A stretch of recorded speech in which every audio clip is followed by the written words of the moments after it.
balik di Jalan Lintas Timur Sumatera terpantau ramai.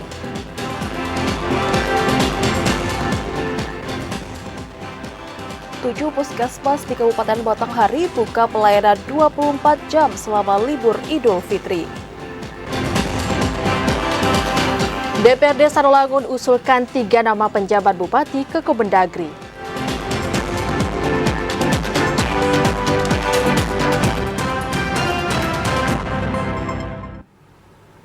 Assalamualaikum warahmatullahi wabarakatuh. Terima kasih saudara Anda masih menyaksikan Jambi hari ini, edisi Sabtu 13 April 2024. Ya, selain 3 topik utama tadi, redaksi kami juga telah menyiapkan sejumlah informasi penting dan menarik lainnya untuk Anda. Bersama saya, Karani Utari, dan saya Anastasia Laga. Inilah Jambi hari ini selengkapnya. Mengawali Jambi hari ini, saudara, arus balik di Jalan Lintas Timur Sumatera Kabupaten Muaro Jambi mulai terjadi peningkatan volume kendaraan. Meski terjadi peningkatan, namun mobilitas kendaraan terpantau lancar. Arus balik di Jalan Lintas Timur Sumatera Kabupaten Muaro Jambi pada hari ketiga setelah Idul Fitri mulai terjadi peningkatan volume kendaraan. Peningkatan volume kendaraan tak hanya terjadi di Jalan Lintas Timur Sumatera Jambi Riau, namun juga Jambi Sumatera Selatan. Berdasarkan catatan Pospam Sekernan, arus balik kendaraan di Jalan Lintas Timur Sumatera Jambi Riau berkisar 500 kendaraan. Sementara jumlah kendaraan yang melintas di Jalan Lintas Timur Sumatera Jambi Sumatera Selatan masih dalam pendataan petugas Pospam Tempino. Peningkatan volume kendaraan didominasi kendaraan roda 4 yang melintas pada sore hingga malam hari. Masyarakat dalam menggunakan jalan saling menghormati, menghargai, tetap saling menjaga dan kerukunan antar pengguna jalan. Untuk pengendara yang lelah bisa kita di pos Tempino ini untuk istirahat. Meski terjadi peningkatan volume kendaraan, namun arus lalu lintas kendaraan terpantau lancar. Seluruh kendaraan yang melintas melaju tanpa hambatan dengan kecepatan 80 hingga 100 km per jam.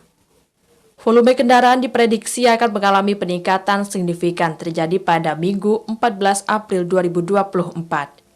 Azam Adli, TVRI Jambi melaporkan.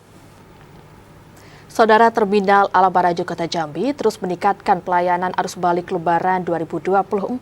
Seluruh bus angkutan dari luar Provinsi Jambi wajib untuk masuk ke kawasan terminal. Setelah arus mudik, kini Terminal Alam Barajo Kota Jambi mulai mempersiapkan arus balik Lebaran tahun 2024. Diperkirakan arus balik baru akan terjadi pada 14 April hingga 16 April mendatang. Bus angkutan dari luar Provinsi Jambi wajib untuk masuk ke kawasan terminal selama arus balik. Selain akan melakukan ram cek, pengelola Terminal Alam Barajo juga akan memeriksa kelayakan bus. Kepala Balai Pengelola Transportasi Darat Jambi, Eko Indrayanto mengatakan, seluruh penumpang akan diberhentikan di Terminal Alam Barajo Kota Jambi untuk dilakukan pendataan tingkat kedatangan. Kami tetap selalu mempersiapkan dengan kondisi yang seperti ini, tidak akan berubah. Kami standby, petugas juga standby ada di depan posko layanan siap, petugas terminal 24 jam ada di sini. Eko Indrayanto menambahkan untuk memberi kenyamanan dan keamanan kepada pemudik, pihaknya masih terus menyiagakan posko pelayanan angkutan Lebaran 2024. Joko, TVRI Jambi melaporkan. Saudara, peningkatan jumlah penumpang terjadi di sejumlah perusahaan angkutan bus antar kota antar provinsi. Informasi selengkapnya akan disampaikan oleh kontributor TVRI Jambi Febri Yogi Ramadhani. Halo, selamat sore Yogi. Baik Yogi, dalam satu hari berapa jumlah bus yang melakukan pemberangkatan Yogi? Baik, selamat sore Natasha. Dapat saya laporkan, saat ini saya sedang berada di Terminal Alam Barajo, yang dimana terminal ini dipusatkan untuk pintu kedatangan maupun pergi dan transit, baik itu dari Jambi maupun luar Jambi. Hingga saat ini tercatat terpantau juga tadi pagi sudah ada puluhan bus yang masuk ke Terminal Alam Barajo ini maupun yang pergi dengan jumlah penumpang rata-rata puluhan hingga ratusan, yang dimana para penumpang ini baik yang datang maupun pergi dengan tujuan Pulau Jawa. Selain itu juga di Terminal Alam Barajo ini pihak PO Bus diwajibkan untuk datang maupun transit di Terminal Alam Barajo ini. Demikian Anastasia.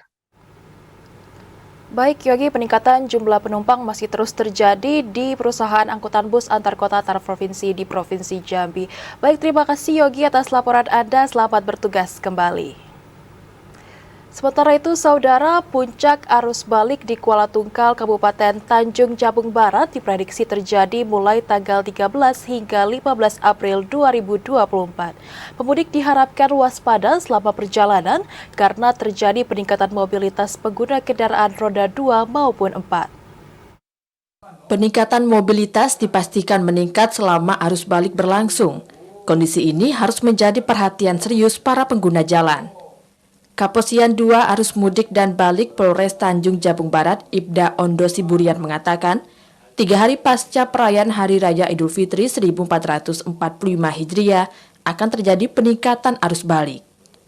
Selama arus balik berlangsung, pemudik harus tetap menjaga keselamatan. Karena dipastikan ruas jalan akan dipadati kendaraan, khususnya warga lokal yang bersilaturahmi Lebaran.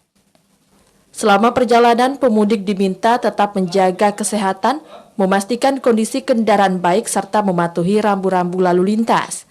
Untuk memastikan stok bahan bakar minyak aman, tim arus mudik dan balik juga mengecek ketersediaan BBM di stasiun pengisian bahan bakar di SPBU yang berada di Desa Muntialo, Kecamatan Betara. Selama arus mudik dan balik berlangsung melalui jalur lintas timur dan kota Tungkal Ilir, kendaraan tonase besar dump truck, intercooler, dan truk batubara dihentikan sementara waktu, terkecuali kendaraan angkutan BBM dan sembako. Untuk kecelakaan lalu lintas selama arus mudik dan balik, tercatat 1 kecelakaan yang merenggut korban jiwa yang terjadi di ruas jalan lintas Desa Muntialo, Kecamatan Betara. Didi Haryadi, TVRI Jambi melaporkan. 4 hari setelah Idul Fitri, kondisi arus lalu lintas di ruas jalan lintas Sumatera Muara Bulian Jambi masih terpantau lengang. Pihak kepolisian memprediksi puncak arus balik akan terjadi pada 14 hingga 15 April 2024. Kondisi ruas jalan lintas Sumatera di Kabupaten Batanghari terpantau cukup lengang. Belum terlihat kepadatan arus lalu lintas di Jalinsum yang menghubungkan Kabupaten Batanghari Sarolangun, Batanghari Tebo, dan Bungo. Kepala Pos Pelayanan Operasi Ketupat tahun 2024, Ibda Erwin Andika J. Simatupang mengatakan, puncak arus balik Idul Fitri diprediksi mulai terjadi pada 14 dan 15 April 2024. Peningkatan volume kendaraan itu seiring berakhirnya masa cuti bersama Idul Fitri 1445 Hijriah. Pihak kepolisian di setiap pos pengamanan dan pelayanan selalu bersiaga untuk mengantisipasi terjadinya kemacetan lalu lintas di kawasan jalur mudik. Sendiri kami prediksi itu H+7 dan H+6 antara tanggal 15 dan 16 April karena kami prediksi anak sekolah sudah mulai masuk dan pegawai perkantoran juga sudah masuk. Kita sudah menyiapkan anggota terutama dari pos yang BBC beberapa titik untuk antisipasi kemacetan. Ibda Erwin mengimbau pengendara yang melintas untuk selalu waspada dan fokus dalam berkendara. Jika lelah, pengendara dapat beristirahat di rest area pos pelayanan mudik. Ade Juniawan, TVRI Jambi melaporkan. Sementara itu, saudara, puncak arus balik Lebaran 2024 di ruas jalan lintas Sumatera Kabupaten Sarolangun akan mulai ramai 4 hari pasca Lebaran. Puncaknya terjadi pada Minggu hingga Senin malam. 4 hari pasca Hari Raya Idul Fitri 1445 Hijriah, arus balik kendaraan pemudik yang melintasi wilayah Kabupaten Sarolangun dengan tujuan Pulau Jawa dan sekitarnya mulai terpantau ramai lancar. Kasat Lantas Polres Sarolangun AKP Rio Rinaldi Sregar mengatakan, Arus balik Lebaran Idul Fitri 1445 Hijriah di jalan lintas Sumatera diperkirakan terjadi di akhir pekan ini. Untuk menghindari kepadatan arus balik, para pemudik yang menggunakan kendaraan pribadi diminta untuk melakukan perjalanan lebih awal. Jajaran Satlantas Sarolangun telah mempersiapkan serta memetakan sejumlah titik kemacetan apabila terjadi kepadatan arus balik di jalan lintas Sumatera. Untuk prediksi kami, pada saat arus mudik nanti H+3, H+4 itu sudah mulai memasuki puncak arus balik ke arah Jakarta maupun ke arah Sumatera. Menghadapi puncak arus balik libur Lebaran, semua pihak terutama pos pelayanan, pos PAM, dan pos terpadu diminta siaga untuk keselamatan dan kenyamanan pemudik yang melintas. Edi Kusnadi, TVRI Jambi melaporkan. Saudara, ASN di Merangin dilarang untuk menambah libur pasca masa cuti bersama.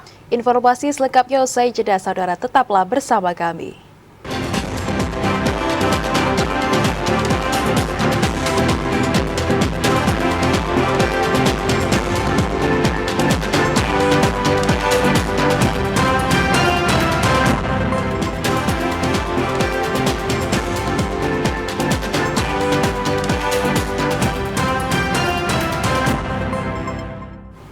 Terima kasih Anda masih menyaksikan Jambi hari ini.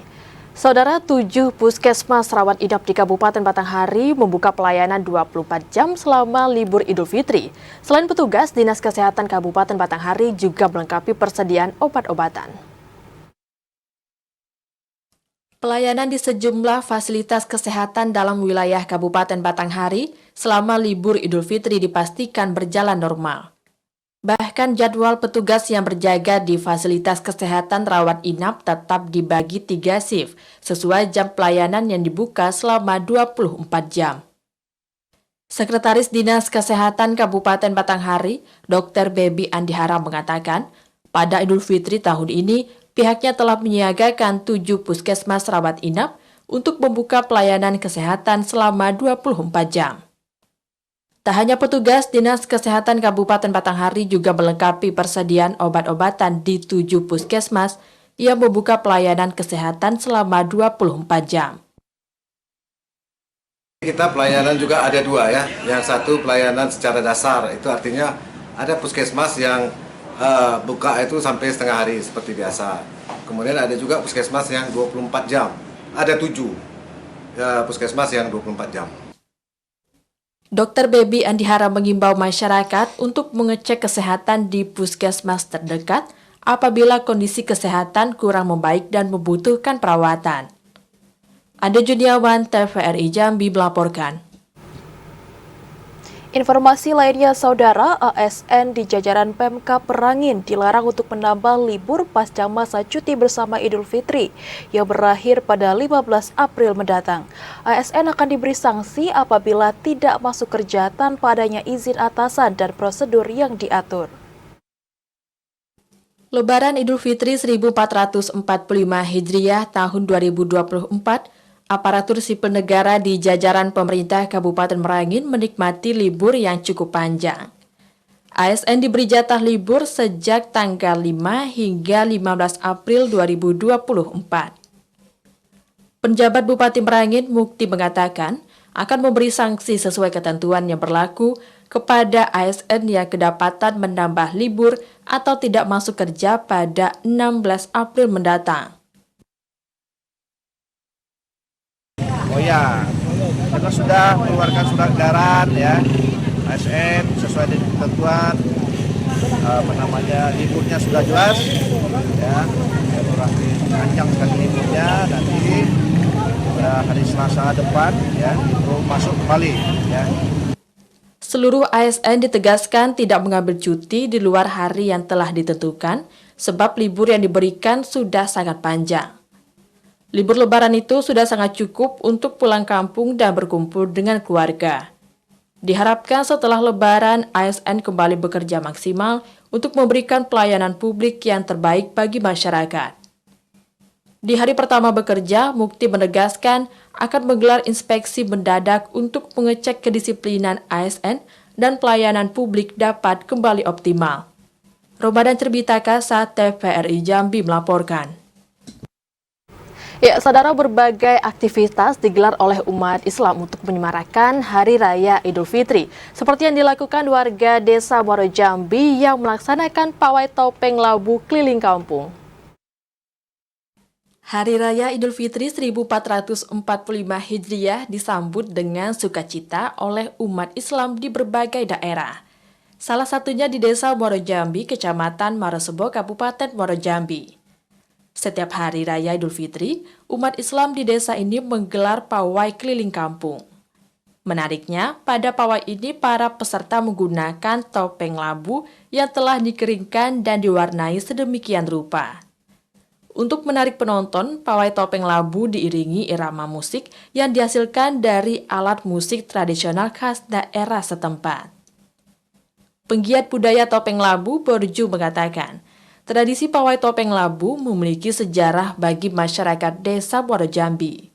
Selain untuk memeriahkan Hari Raya Idul Fitri, pawai topeng labu juga dapat mempererat silaturahmi antar warga, terutama bagi warga yang pulang ke kampung halaman.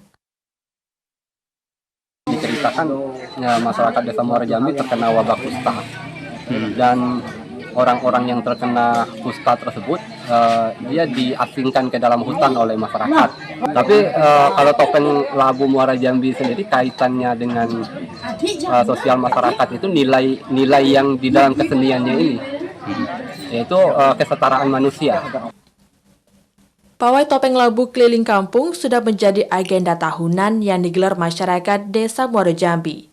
Diharapkan dengan kegiatan positif itu, budaya yang dimiliki masyarakat lampau tidak hilang seiring dengan kemajuan zaman. Azam Afnan, TVRI Jambi melaporkan. Ya, saudara, sajian makan dan minuman yang begitu banyak saat Hari Raya Idul Fitri dapat memicu berbagai penyakit pasca Lebaran, di antaranya hipertensi dan diabetes. Agar badan tetap sehat dan bugar, dianjurkan mengonsumsi buah dan minum air putih yang cukup. Setelah sebulan penuh berpuasa, Lebaran menjadi pelepas nafsu makan. Tak jarang setiap orang mengonsumsi makanan dan minuman yang berlebihan, sehingga jika tidak dikontrol bisa memicu berbagai penyakit. Terdapat beberapa penyakit yang sering datang pasca Lebaran, seperti radang tenggorokan, batuk, pilek, hipertensi, diabetes, dan asam urat. Dokter Umum Apri Yugo mengatakan, untuk mengantisipasi penyakit tersebut terdapat berbagai cara yang bisa dilakukan. Di antaranya, saat Lebaran tetap melakukan olahraga, konsumsi air putih yang cukup dan cepat melakukan kontrol di fasilitas kesehatan. Selain itu, juga masyarakat dianjurkan untuk tidak makan dan minum yang berlebih. Untuk tips menjaga kesehatan menjelang Idul Fitri dan setelah Idul Fitri dan saat Idul Fitri itu mungkin kebanyakan dari kita masyarakat sering hilaf, namanya kita sudah lama berpuasa, sudah lama menahan nafsu dan godaan, apalagi terhadap makanan. Nah, di saat Lebaran inilah kita terkadang lupa dengan porsi yang harus kita konsumsi, yang harus kita batasin saat makan. Masyarakat juga diimbau agar tidak salah membeli obat. Sebaiknya terlebih dahulu melakukan kontrol sehingga mendapatkan resep dari tenaga kesehatan. Yogi Ramadhani, TVRI Jambi melaporkan. Kloter pertama jemaah haji Provinsi Jambi akan berangkat pada 2 Juni 2024. Informasi selengkapnya akan kami hadirkan usai jeda, tetaplah bersama Jambi hari ini.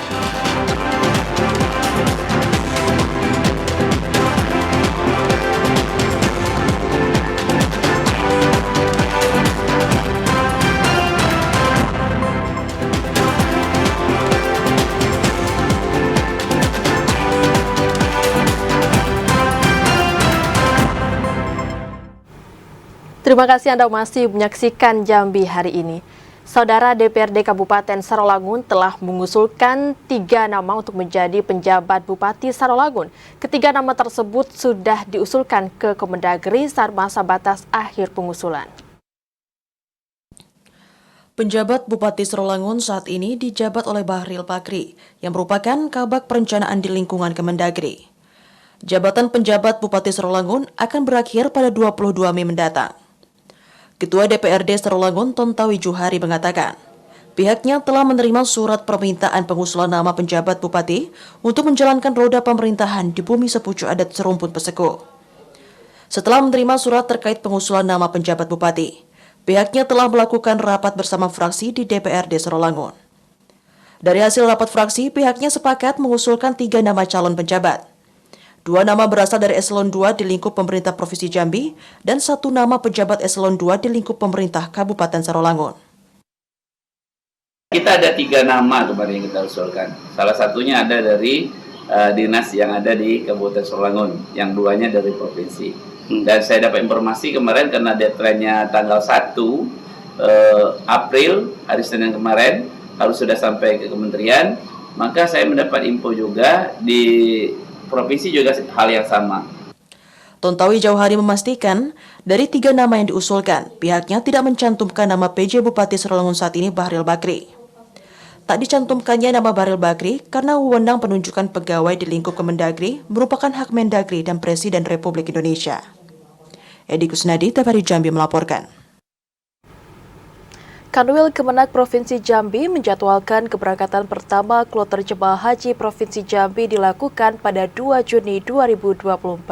Saat ini Kementerian Agama sedang mengupayakan penyelesaian pengurusan pengajuan visa untuk masing-masing jemaah. Memasuki tahap pematangan penyelenggaraan musim haji 1445 Hijriah, Kantor Wilayah Kementerian Agama Provinsi Jambi menjadwalkan keberangkatan pertama kelompok terbang jemaah haji Provinsi Jambi dilakukan pada 2 Juni 2024. Kepala Bidang Penyelenggaraan Haji dan Umrah Kanwil Kemenak Provinsi Jambi, Wahyudi Abdul Wahab mengatakan, 3.115 kuota keberangkatan terbagi dari 3.080 calon jemaah dan 35 petugas haji. Dari jumlah kuota, akan ada 7 kelompok terbang yang diberangkatkan. Hingga 10 Juni 2024, ke-7 kloter tersebut secara bergantian akan diberangkatkan dari embarkasi haji antara Provinsi Jambi. Kloter 1 hingga 6 akan diisi 450 orang jemaah termasuk petugas. Sementara untuk kloter ke-7 diisi 415 orang jemaah. Saat ini Kementerian Agama Republik Indonesia sedang mengupayakan penyelesaian pengurusan pengajuan visa untuk masing-masing jemaah. Kemudian jamaah ini kan kita beri kesempatan untuk mempersiapkan diri dengan beberapa perlengkapan haji yang mesti dipatuhi, sehingga nanti pada waktunya kita siap berangkat dengan cara yang sudah kita siapkan jauh-jauh hari. Direncanakan pelaksanaan manasik haji pada musim haji tahun ini mulai dilakukan pasca Lebaran Idul Fitri, yakni pada 20 April mendatang. Randy Arta, TVRI Jambi melaporkan. Kesiapan keberangkatan kontingen PON ke-21 Provinsi Jambi hampir 75%. Kesiapan kontingen PON Provinsi Jambi akan kembali dimaksimalkan dengan pembentukan tim psikologi dan tim instruktur fisik yang direncanakan mulai dilakukan pada Mei mendatang. Jelang penyelenggaraan Pekan Olahraga Nasional PON ke-21 tahun 2024 di Provinsi Aceh dan Sumatera Utara, Komite Olahraga Nasional Indonesia KONI Provinsi Jambi telah melakukan sejumlah persiapan untuk memperoleh hasil yang maksimal. Ketua Umum KONI Provinsi Jambi Budi Setiawan mengatakan, kesiapan keberangkatan kontingen PON ke-21 Provinsi Jambi hampir 75%. Pemusatan latihan daerah mandiri yang telah dilakukan menjadi pondasi utama kesiapan seluruh atlet dalam berlaga pada ajang PON ke-21. Kesiapan kontingen PON Provinsi Jambi akan kembali dimaksimalkan dengan pembentukan tim psikologi dan tim instruktur fisik yang direncanakan mulai dilakukan pada bulan Mei mendatang. Pembentukan tim tersebut dinilai sangat penting untuk mempersiapkan kondisi atlet secara maksimal. Penguatan mental dan fisik seluruh atlet sebelum bertanding diharapkan dapat memberikan hasil yang optimal bagi prestasi olahraga daerah. Kalau untuk persiapan mulai dari pelatihan, terus ini ya sudah hampir 75% kita laksanakan, dan tinggal memang di bulan 5 nanti kita akan bentuk tim, mulai dari tim psikologis, tim mental maupun tim pelatih, instruktur, mungkin instruktur mental, instruktur psikologis, instruktur fisik. Nah, ini kan kita bentuk insya Allah di bulan Mei paling lambat. PON ke-21 di Aceh dan Sumatera Utara dijadwalkan resmi dibuka pada 8 September 2024 di Provinsi Nanggro Aceh Darussalam. Sementara penutupan akan digelar pada 20 September 2024 di Provinsi Sumatera Utara. Event olahraga 4 tahunan itu akan mempertandingkan 68 cabang olahraga. Randy Arta, TVRI Jambi melaporkan. Pasca Idul Fitri 1445 Hijriah, harga beras di pasar tradisional atas Sarolangun stabil. Informasi selengkapnya usai jeda, saudara, tetaplah bersama Jambi hari ini.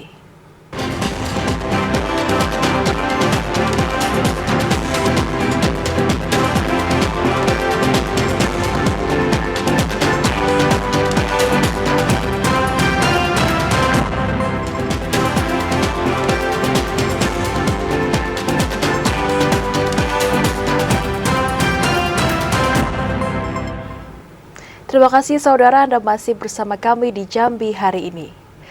Saudara, 4 hari setelah Idul Fitri, harga komoditas sayur mayur di pasar tradisional atas Sarolangun naik. Kenaikan harga telah terjadi sejak sebelum Lebaran Idul Fitri. 4 hari setelah Idul Fitri, harga komoditi sayur mayur di pasar tradisional atas Sarolangun naik. Kenaikan harga tak hanya terjadi pada kangkung, namun juga pada bayam, sawi, tomat, wortel, dan kol. Saat ini harga sawi mencapai Rp12.000 per kilogram, dari harga sebelumnya hanya Rp8.000. Sayur kangkung dari Rp2.500 per ikat naik menjadi Rp5.000 per ikat. Salah seorang pedagang Sumi mengatakan, kenaikan harga komoditi sayur setelah Idul Fitri merupakan hal yang wajar terjadi. Selain belum optimalnya distribusi dari petani, kenaikan harga sayur mayur juga disebabkan tingginya permintaan masyarakat. Bayam 6.000. Yang lain? Kangkung 4.000, pakis 5.000. Naik gak loh? Naik. Berapa ribu naik? Naiklah 1.000. 1.000. Meski terjadi kenaikan harga, namun para pedagang memastikan pasokan dan ketersediaan komoditas sayur mayur di pasaran masih mencukupi. Edi Kusnadi, TVRI Jambi melaporkan. Pasca Lebaran Idul Fitri 1445 Hijriah, harga bahan pokok terutama beras di pasar tradisional atas Sarolangun stabil. Saat ini harga beras medium dijual Rp14.000 per kilogram dan beras premium Rp15.000 per kilogram. 4 hari pasca Lebaran Idul Fitri, harga bahan pokok terutama beras di sejumlah pasar tradisional dalam wilayah Kabupaten Sarolangun stabil. Salah seorang pedagang beras di Pasar Atas Sarolangun, Sukirman, mengatakan, untuk saat ini daya beli masyarakat masih sangat rendah, karena masyarakat lebih banyak membeli beras sebelum Hari Raya Idul Fitri. Selain untuk dikonsumsi di hari Lebaran, beras juga dibeli untuk membayar zakat fitrah. Sukirman menjelaskan harga beras diprediksi akan terus mengalami penurunan. Berdasarkan informasi dari distributor, saat ini masih ada beberapa daerah belum melakukan selesai panen. Beras malah menurun. Berapa turunnya? Sudah Rp500 per kilo. Berarti sekarang per kilo berapa, Pak? Berapa per kilonya? Per kilo udah 14 ya, 14.500. Itu yang kualitas yang bagus 15. Stabilnya harga beras dan ketersediaan pasokan yang aman di pasar dikarenakan sejumlah sentra lumbung padi di sebagian daerah sudah melakukan panen. Edi Kusnadi, TVRI Jambi melaporkan. Libur Lebaran menjadi momentum untuk berkumpul bersama keluarga di lokasi wisata. Pada hari libur Idul Fitri tahun ini, sejumlah objek wisata di Kabupaten Kerinci ramai dikunjungi. Libur Lebaran banyak dimanfaatkan masyarakat untuk berekreasi ke objek wisata. Salah satunya objek wisata Taman Pertiwi. Objek wisata ini berlokasi di Desa Pendung Talang Genting, Kecamatan Danau Kerinci, Kabupaten Kerinci. Ramainya tingkat kunjungan membuat pengunjung harus rela antri untuk dapat masuk ke objek wisata ini. Objek wisata Taman Pertiwi menjadi primadona bagi wisatawan untuk mengisi waktu libur. Selain menawarkan objek wisata yang bernuansa alam, di objek wisata ini pengunjung juga dapat memberi makan ikan. Untuk dapat masuk ke objek wisata ini, pengunjung dikenakan biaya tiket Rp5.000 per orang. Hingga hari keempat setelah Idul Fitri, jumlah kunjungan di objek wisata Taman Pertiwi mencapai 4.000 orang lebih. Pengunjung tak hanya berasal dari masyarakat sekitar, namun juga dari berbagai daerah. Dengan keluarga. Udah sering ke sini, Bang? Ini pertama kali, Bang. Pertama kali kita datang ke sini, kebetulan ini libur lebaran ketiga kan. Kita datang ke sini berkunjung, lihat katanya ada Taman Pertiwi di Kerinci ini. Alhamdulillah kita senang di sini karena sifatnya kan ekowisata ya. Ada wisata keluarganya juga, kemudian bisa lihat kolamnya juga, macam-macam lah. Untuk hari ini diperkirakan kalau kita hitung setelah tutup Taman Pertiwi, kita hitung tiketnya. Biasanya kalau dari lebaran hari ketiga itu berkisar 4 atau 5 ribu. Banyaknya objek wisata yang ada di Kabupaten Kerinci dapat menjadi pilihan bagi masyarakat untuk mengisi libur Idul Fitri bersama keluarga dan kerabatnya. Ilwan, TVRI Jambi melaporkan. Saudara, omset pedagang di objek wisata Taman Rimba Jambi meningkat saat libur Idul Fitri 1445 Hijriah. Dalam satu hari, pendapatan pedagang berkisar Rp1.000.000. Omset pedagang di kebun binatang Taman Rimba Jambi meningkat saat libur Idul Fitri 1445 Hijriah. Peningkatan omset seiring meningkatnya jumlah pengunjung yang mengisi waktu libur Idul Fitri di Taman Rimba Jambi. Dalam satu harinya, pendapatan pedagang berkisar Rp1.000.000. Diprediksi, pendapatan pedagang akan kembali meningkat dalam beberapa hari terakhir. Dalam 4 hari terakhir, tingkat kunjungan ke Taman Rimba Jambi mencapai 6.000 lebih. Pengunjung tak hanya berasal dari kota Jambi, namun juga dari kabupaten kota lainnya dalam Provinsi Jambi, bahkan dari luar Provinsi Jambi. Asyar, TVRI Jambi melaporkan. Informasi tadi menjadi penutup dalam Jambi hari ini. Saudara, terima kasih atas perhatian dan kebersamaan Anda. Akhirnya saya Rastasya Laga. Dan saya Karani Utari bersama kerabat kerja yang bertugas pamit undur diri. Wassalamualaikum warahmatullahi wabarakatuh dan sampai jumpa.